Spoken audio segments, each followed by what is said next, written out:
Hey guys, welcome to the first episode of Dark Roast. Today's story that I want to tackle is one that I heard all the time growing up, and most of the time it was to make sure that I was behaving. I'm sure many of you guys heard it as well, and if you haven't, hopefully this is a good rendition of what this story or legend entails. So, the basic story is this. Long ago, a woman named Maria married a rich man, and they eventually had 2 kids. Their marriage hit a bit of a rough patch, and her husband began to spend less and less time at home, and whenever he was home, he spent most of his attention on the children. Eventually, Maria sees him with another woman, and so enraged beyond reason, some versions claim Maria drowned her 2 children, others claim that she killed them and then threw them into a river. But whatever the case, she immediately regretted it and began to cry out, "Ay mis hijos." In some stories, Maria drowns herself and after she sees what she's done. But when she arrives at heaven's gates, she is denied entry and banished back to purgatory on earth until she can find her lost children. And she's now known as La Llorona, which translates to the weeping or wailing woman. In another variation, in a rural village in Mexico, there lived a beautiful young woman named Maria. She came from a poor family but was known around her village for her beauty and her grace. One day, an extremely wealthy nobleman was riding through her village and stopped in his tracks. He had traveled all over the world and had never seen anyone as beautiful as Maria. He was mesmerized. He knew that he had to win her heart. Maria was easily charmed by him, and he was charmed by her beauty. So when he proposed to her, she immediately accepted. Eventually, the 2 married, and Maria gave birth to 2 sons. Her husband was always traveling, and he stopped spending time with his sons. When he came home, he only paid attention to the children, and as time passed, Maria could tell that her husband was falling out of love with her because she was getting old. One day, he returned to the village with a younger woman and bid his children farewell, ignoring Maria. Maria, angry and hurt, took her children to a river and drowned them in a blind rage. She realized what she had done and searched for them, but the river had already carried them away.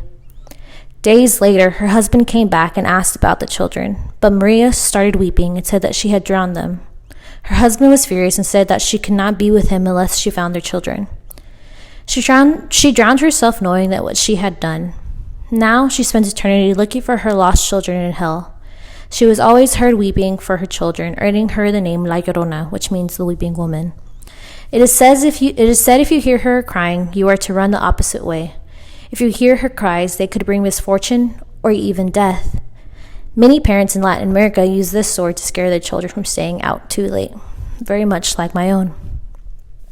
La Llorona kidnaps wandering children at night, mistaking them for her own.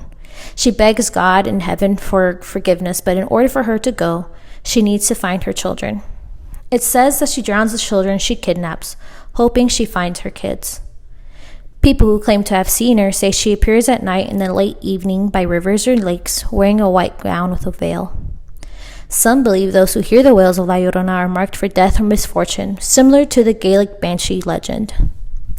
Among her wails, she is noted as crying "Ay mis hijos," which translates to "Oh my children." And said she cries, "Donde están mis hijos?" or "Where are my sons?" She scrapes the bottom of the rivers and lakes, searching for her sons. It is said that when you hear her wails sound near, she's actually far away, and when she sounds distant, she's actually very near. La Llorona is sometimes identified with La Malinche, the woman who served as Hernán Cortés's interpreter and mistress and who bore him children.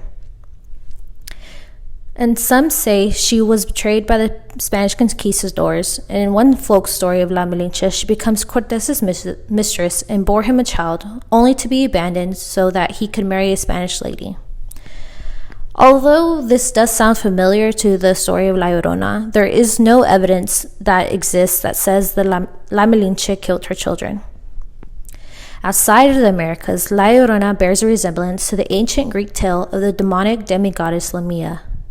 Hera, Zeus's wife, learned of his affair with Lamia and out of anger killed all the children that Lamia and Zeus had together. Out of jealousy over the loss of her own children, Lamia steals other women's children and eats them. Like the stories I told before, the story goes of a man and a woman who are from different classes. In this story, the man's family tries to persuade him to marry someone more of his class status, and so he finally gives in after all this time of being with Maria and having their children together. And so when he does, he says to Maria, I will still take care of you and the children, but I have to do what is technically right for my status as a nobleman. And so Maria is so furious. She's like, I can't have that. It's either me or her. And he picks the person that's going to keep him in his class, that's in his class status. And so Maria at the wedding stands at the back of the ceremony wearing a white veil, which is why many describe her as wearing a white veil when they see her. And the same goes for the rest of the story, where she goes back home and drowns her children and then killing herself. And then at the gates of heaven is not able to enter in because she doesn't have her children with her. The tale of La Llorona serves as a cautionary tale to prevent children from playing near water or being out too late alone at night. Though her origin story may not be the same to everyone, one thing is certain. If you hear the wails and cries of a woman at night near water alone, the only thing to do is run. If you like that story, please tell me any other stories you would like to hear about in any upcoming Dark Roast episodes. Or if you didn't like the way I told it, please also give me any feedback with that as well. Hopefully, I can give you better stories and be able to tell it more interestingly. But if this is something you want to continue hearing, please let me know. And I can't wait to share more of these stories with you. Bye, guys.